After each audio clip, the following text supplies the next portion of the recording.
Within Honkai Impact and Genshin Impact, we see the stories of various characters and often wish to learn quite a bit more about them, whether it's their backstory or motives for the things they do or say. However, after playing the most recent chapter of Honkai Impact 3rd, Kiana Kaslana is by far the most beautiful and well-developed character MiHoYo has ever written.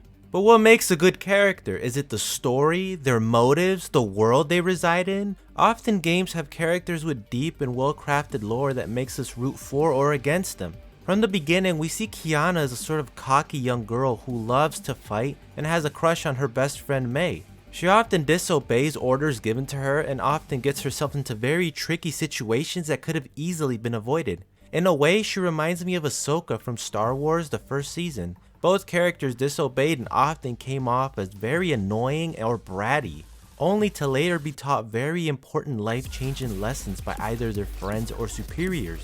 These two characters made mistakes and were held accountable for their actions. It's this act of learning from your mistakes and growing as an individual that led to these two characters being loved by their respective fandoms. To someone playing Honkai for the first time, they may be put off by the slowness of the first act, and the beginning arc sort of sets up the world of Honkai itself. We learn who Kiana and her friends are and what their normal daily life is like, the main two factions in opposition as well as the various members within each faction. In fact, there's a whole cooking anime to showcase their daily slice of life. However, within Honkai exists other people whose stories are so well crafted. Himiko, Teresa, Bronya, Mei, Otto, Welt. These characters help push the story forward and show us their own problems and ideals. From past traumas to their reasons for being who they are today, these characters present motives and ideas that many real-world people can probably sympathize with and connect.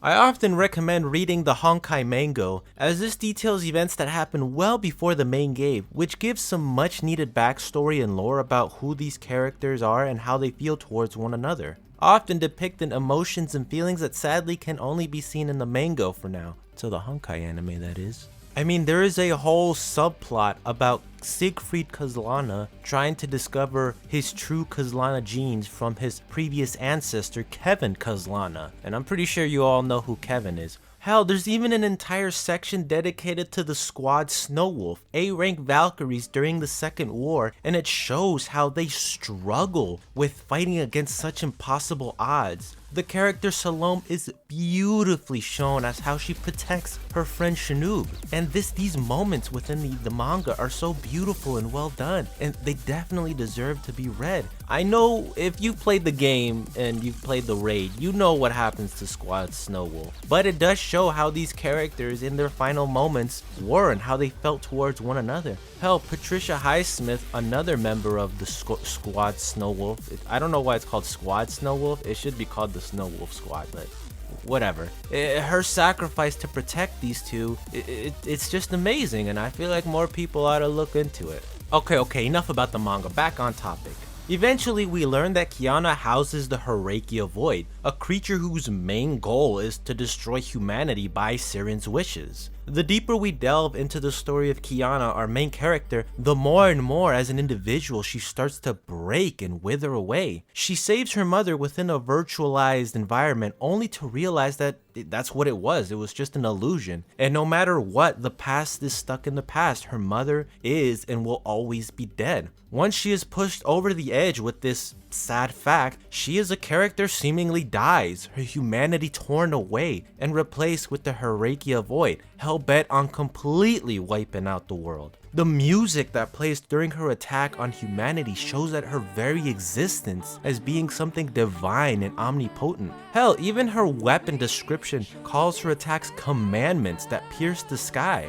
And yet we as the player care for her. We don't want her to walk down this path of evil. The music that plays as Himiko puts on the God Slayer and observes the serum while riding the elevator to stop her is somber, a slow melody that sounds of sadness and dread. This is often the kind of stuff we don't notice until a second watch and realize that the music itself was in a way warning us. Himiko's face shows that she has accepted her death, and no matter what, she will try and save Kiana. We get the intense battle between them with an appropriately named title, The Last Lesson. Despite everything, Himiko is and will always be her teacher. Himiko's death was impactful because we have just witnessed the death of a friend. Not a commander or some random background character or anything like that, but a close and genuine friend that died and sacrificed herself to help the main character. Himiko was a character who taught, helped, and showed her love towards Kiana. From this event, we see just how far Kiana falls. What was once a bubbly, happy, almost annoyingly cheerful girl of Saint Freya has now become a depressed and broken young girl. As us, the player, this hurts us, and despite it all, Kiana makes one less attempt to end it all. The suffering, the Herrscher void, all of it. Seeing herself as a threat and ashamed in the end that she herself is a monster and hurts others, she makes the choice to end her life. The revelation that Kiana is a clone shocks everyone, including the player, who we thought of as the real Kiana is nothing but a lie. But does this make K423 less of a human? Her sole reason to exist was to be a vessel for the Herrscher void, yet the memories she holds are real. And yet despite all of this, she's saved by those who love her. Fuhua keeps her company within her mind and keeps her in check by suppressing the Herrscher void's personality. While we see a fragment of Himiko, her words echo and ask Kiana what she's waiting for. It's then that Kiana finally grows into a character who will help those who are hurt or attacked by Honkai, regardless of what happens to her. The song Amazing Grace perfectly symbolizes that Kiana is free from the burden she once held, one of being labeled as a monster and a murderer of her own teacher, her own friend. Within the streets of Arc City, she makes it her mission alongside Fuhua to save and stop a plan put in place by World Serpent to experiment with Honkai by exploding an entire nuke. Kiana herself shows she is once again willing to do whatever it takes to defend humanity regardless of who attacks it. Having the Herrscher void within her, and with Fuhua suppressing it, she uses her new powers to detach the nuke and flies it into space, willing to sacrifice herself to the very end. However, we also noticed during this, while being tortured by Jackal, that Kiana was faking her screams and emotions, and the sad and ugly truth we all hate soon starts to appear. It's during the Nagazore arc that we learn Kiana has slowly been succumbing to Honkai poisoning, which has, in a way, numbed her pain, making her more Honkai than human. If not dealt with soon, it could very much kill her, or at the very least, awaken the Herrscher void again. Mei makes a choice, which, it hurts, but Mei makes a choice to join the World Serpent so that Kevin Kaslana can save Kiana.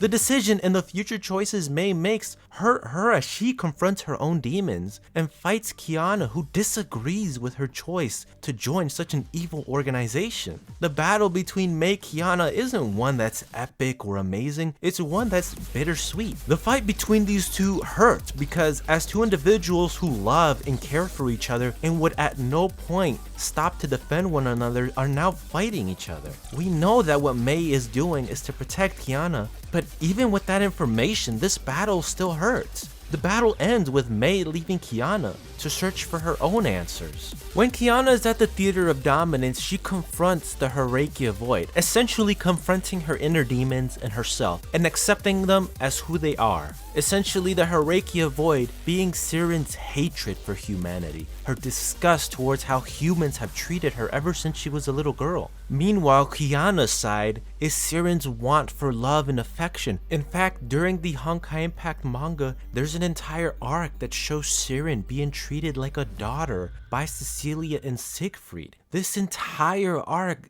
demonstrates how much having a loving mother and father means to Siren. It's this very act of love and affection that represents Kiana. The Herrscher void realizes this and accepts herself and leaves Kiana. And it's truly a beautiful moment as Kiana Kaslana, not K423, is who we see in front of us. Then we get one of the most beautiful moments ever. Himiko appears within Kiana's mind. Up until this point, we haven't actually seen her, so these few moments we spent talking to her feel genuine. Hell, even we as the player start to get teary, and we are given the choice to leave the place, leaving Himiko and accepting her death. The entire CG is beautiful, from Kiana's awakening of the course from the help of her friends within Himiko's sword, showing how no matter what they will always be together, to showing how she has grown from a once scared young girl to a brave young lady whose heart fights for all that is beautiful.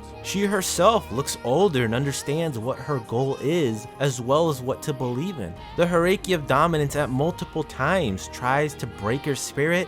Honestly, it does work. The three cores seemingly turned off. However, Kiana denies everything the Hierarchy of Dominance says, showing Kiana's unwavering spirit. The song Moon Halo is so damn good. I mean, are you hearing this right now? It's like the Y was killing it in the studio when they made this. We then witness Kiana as she is born into the Hierarchy of Flame Sentience. During her battle with the Hierarchy of Dominance, she states that despite knowing that the world is filled with evil, those that love her and stood by her taught her to never give up. No matter how tough something seems, no matter how painful something is, to never give up, to always stand back up and keep fighting. True words that I think we could all live by. During the final strike, Kiana sees the last memory of Himiko standing next to her. Himiko's image burning away, showing that the sad, depressed girl we once knew as Kiana is now free from any burden and has essentially been reborn to fight against her destiny. I should mention that within her upcoming costumes, we see this same idea of fighting against destiny with her slicing the moon.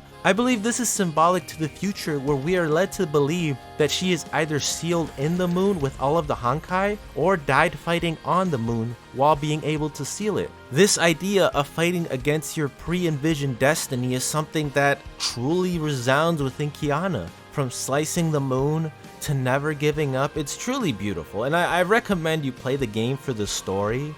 There's many things I haven't mentioned yet that I want you guys to experience because it's just that good. And just like with Alien Space, for the second eruption, I am going to make an entire video, basically just reading it, I guess, like what I did with Alien Space. Alien Space was like 18 chapters, I believe, and second eruption is 65. So if you guys could just, wait on that, because that's gonna be a long video. Anyways, I've been ChipCube, and now if you'll excuse me, I've got a spaceship to catch, because there's no way in hell I'm letting Kiana be stuck on that moon. Now go on and watch Who the Mysterious Man Is from the Honkai Compendium, an explanation of who a post-Honkai Odyssey's main antagonist really is, as well as his origins alongside Auto Apocalypse.